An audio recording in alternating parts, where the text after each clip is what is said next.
ভূমধ্যসাগরে অভিবাসী উদ্ধারে কাজ করছে বিভিন্ন এনজিও সংস্থা। এরপরেও নৌকাডুবি এবং দুর্ঘটনা বেড়ে চলেছে, যার মূল কারণ হচ্ছে যে যতটা এনজিও সংস্থার প্রয়োজন শরণার্থী উদ্ধার করার জন্য, ঠিক ততটা কাজ করতে পারছে না, বা তাদের কাজে ধীরগতি আনার জন্য নীতি নির্ধারকরা নানাভাবেই চাপ প্রয়োগ করছে। নানা ধরনের প্রতিবন্ধকতা সৃষ্টি করার জন্য নতুন নতুন আইন প্রণয়ন করছে, যেটা ইতালি করছে, আবার গ্রিস।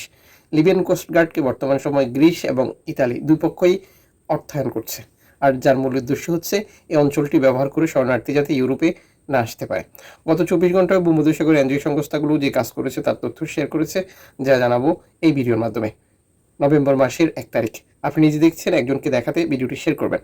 চ্যানেলটি সাবস্ক্রাইব করুন, ফেসবুক পেজটি ফলো করুন আমাদের প্রতিদিনের ভিডিও প্রতিদিন দেখার জন্য।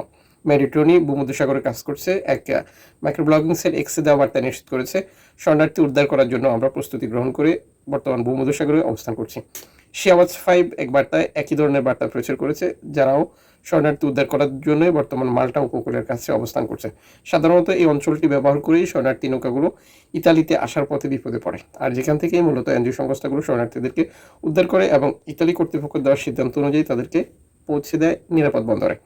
ব্যালেরিক দ্বীপপুঞ্জে শরণার্থী প্রবেশের তথ্য নিশ্চিত করেছে। 2024 সালে 5,882 জন অভিবাসী এই দ্বীপটিতে প্রবেশ করেছিল, যেটি চলতি বছরে অনেকটাই কমে এসেছে। মানে আফ্রিকার দেশগুলো ব্যবহার করে ব্যালেরিক দ্বীপপুঞ্জে শরণার্থী আসার যে টোটাল পরিসংখ্যান, সেখানে এই বিষয়টি ক্লিয়ার করেছে যে বর্তমান সময় শরণার্থী একেবারেই আসছে না বললেই চলে।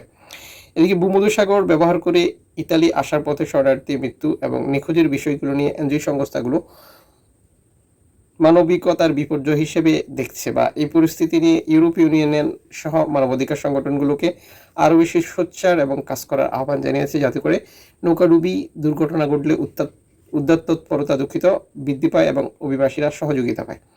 ব্যালেরিক দ্বীপপুঞ্জে শরণার্থী আসার পরে একজনের মৃতদেহ উদ্ধারের তথ্য নিশ্চিত করেছে কর্তৃপক্ষ। কোন জাতীয়তার তা এই প্রতিবেদনে জানায়নি তারা। এদিকে কেন্দ্রীয় সংস্থা নাদির বর্তমান ভূমধ্যসাগরে শরণার্থী উদ্ধার করার জন্য অবস্থান করছে বলেও প্রতিবেদনে যুক্ত করেছে, যেখানে তারা জানিয়েছে যে বর্তমান তারা মাল্টা এবং তিউনিশিয়ার কাছাকাছি অঞ্চলটিতে তাদের অবস্থান। অভিবাসীদেরকে উদ্ধার করে নিরাপদ ইতালিতে পৌঁছে দেওয়ার জন্য তারা কাজ করছে। ভূমধ্যসাগরের বর্তমান পরিস্থিতিতে লিবিয়ান কোস্টগার্ডের ভূমিকা নিয়ে নানাভাবে প্রশ্ন উঠছে। লিবিয়ান কোস্টগার্ড নৌকাগুলো এনজিও সংস্থাকে টার্গেট করে গুলি, যেটা শুট করার মতো ঘটনা ঘটাচ্ছে, আর এটি স্পষ্টই মানবাধিকারের লঙ্ঘন। নানাভাবে প্রতিবাদ করলেও তাদের এই কার্যক্রম কিছুতেই কমছে না, লাফিয়ে লাফিয়ে বৃদ্ধি পাচ্ছে। ভূমধ্যসাগরে লিবিয়ান কোস্টগার্ডের এই ধরনের আচরণকে আপনি কিভাবে দেখছেন অবশ্যই কমেন্টস করে জানাতে পারেন। আপনার কাছে কোনো অভিবাসী তথ্য থাকলে তাও বলতে পারেন। অভিবাসী বা শরণার্থী নিখোঁজ এবং আরও বিভিন্ন তথ্য ইনফরমেশন সঠিকভাবে জানতে অবশ্যই আপনি আপনার মাফিয়া বা দালালের সাথে যোগাযোগ করবেন, তারাই আপনাকে তথ্য দিতে পারবে নিখোঁজ এবং মৃত্যুর ব্যাপারে।